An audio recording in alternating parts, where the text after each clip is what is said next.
জোটবদ্ধ শাসনও আমরা দেখেছি। সেই শাসনগুলো একেবারেই বাংলাদেশের মানুষের জন্য কিছুই করে নাই, একথা আমি বলবো না। তারা করেছেন, কিন্তু সদিচ্ছা থাকলে আরও অনেক কিছু করার সুযোগ ছিল।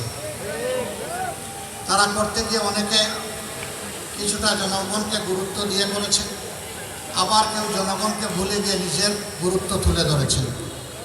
যারা নিজেকে দেখেছেন তারা দেশের অর্থনীতিকে পঙ্গু করে দিয়েছেন, লুটপাট করেছেন, সিন্ডিকেট করেছেন, চাঁদাবাজি করেছেন, নিজে দুর্নীতি করেছেন, দুর্নীতিবাজদেরকে শরিক করেছেন।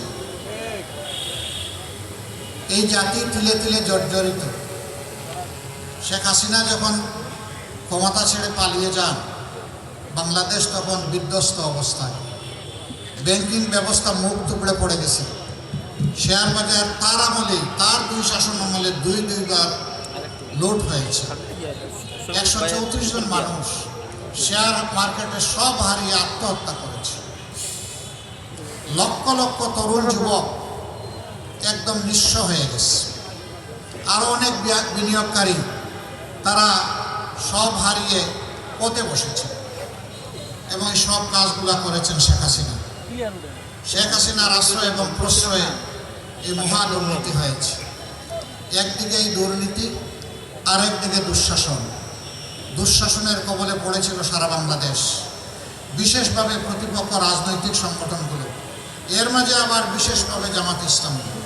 এই একটি দলের উপর শতাব্দীর সবচেয়ে বড় জুলুম করা হয়েছে। এক এক করে 11 জন নেতাকে খুন করা হয়েছে। তারপরে 1000 কর্মীকে খুন করা হয়েছে, 5000 কর্মীকে পঙ্গু করা হয়েছে, 700-র মতো সহকর্মীকে গুম করা হয়েছে। তার মধ্যে 8 জন এখনো ফিরে আসেননি আমাদের বুকে। তারা কি আছেন না দুনিয়া ছেড়ে চলে গেছেন? তাদেরকে দুনিয়া থেকে বিদায় করে দেওয়া হয়েছে, আমরা জানি না, তাদের মা বাবারা জানে না, আপনজনরা জানেন না। শুধুই 8 জন নয়, এরকম আরও অনেক মানুষ সন্তান তারা তাদের আপনজনের বুকে ফিরে আসেন। সেই কষ্ট, সেই দুঃখ বুকে চেপে আমরা বুকে ধরেই আমরা এগিয়ে চলেছি। এই সব কিছুর পরে 24-এর 5ই আগস্ট একটা পরিবর্তন বাংলাদেশে আসলো। এই পরিবর্তনের নিয়ামক শক্তি ছিল আমাদের যুব সমাজ। এর আগে 15 বছরের মতো সময় আমরা ফ্যাসিবাদের বিরুদ্ধে আন্দোলন সংগ্রাম লড়াই করেছি, কিন্তু ফ্যাসিবাদীদেরকে আমরা বিদায় দিতে পারি না। আমাদের যুবক যুবতী সন্তান সন্ততিরা তাদের একটি ন্যায্য দাবি নিয়ে তারা আন্দোলনে নেমেছিল। হাতুড়ি, মোগরার লাঠি দিয়ে, বন্দুকার গুলি দিয়ে তাদের সেই আন্দোলনকে দমানোর চেষ্টা করা হলো। জুলাই 15 তারিখ ঢাকা বিশ্ববিদ্যালয়ে আমাদের কলিজার টুকরা মেয়েদের উপর আক্রমণ চালালো গুন্ডা বাহিনী। সেদিন তারা ভুলে গিয়েছিল যে তারা মানুষ না অন্য প্রাণী। এই পথ গোটা জাতিকে বিস্ফোরিত করেছিল। সমস্ত মায়ের মনে দুলা লেগেছিল, বিদ্রোহের আগুন জ্বলে উঠেছিল।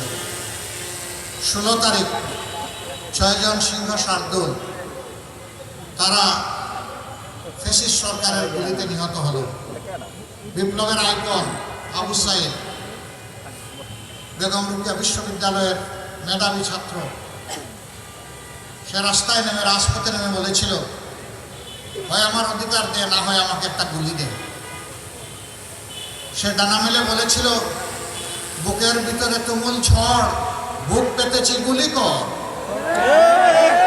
তার আস্থা ছিল, বিশ্বাস ছিল, জনগণের টাকায় কেনা অস্ত্র এবং গুলি তার বুকে বিঁধবে না। কিন্তু না, একটা নয়, দুইটা নয়, তিনটা গুলি করে তাকে খুন করা হয়। তাকে খুন করার পরে নোংরা রাজনীতি শুরু হয়। প্রধানমন্ত্রী থেকে শুরু করে সেই সময়ের সকল নেতা পাতারা বলতে শুরু করলেন, সে বাহিনীর গুলিতে নিহত হয় নাই, সহযোদ্ধাদের গুলিতে নিহত হয়েছে। এরপরে বলা হলো কোনো গুলি তার গায়ে লাগে নাই, সে এমনিই পড়ে মরে গেছে। তার পোস্টমর্টম রিপোর্ট নিয়ে জালিয়াতি করা হলো। এইরকম জাতির সাথে এরা 15.5 বছর চরম জালিয়াতি এবং ধোঁকাবাজি করেছে। সত্য আড়াল থাকে না, বেরিয়ে এসেছে। এই যে আবু সাইদরা ভোট পেতে দিয়েছিল কার জন্য? এই আমরা আপনারা এখানে ওখানে যারা বসে আছি তাদের জন্য। আপনার আমার মুক্তির জন্যে, মাথা উঁচু করে মুখ ফুলিয়ে বাংলাদেশে চলার জন্যে, অপশাসনকে বিদায় জানানোর জন্যে, দুর্নীতিকে লাল কার্ড দেখানোর জন্যে, বৈষম্য দূর করার জন্যে, মানুষের ন্যায্য অধিকার প্রতিষ্ঠার জন্যে।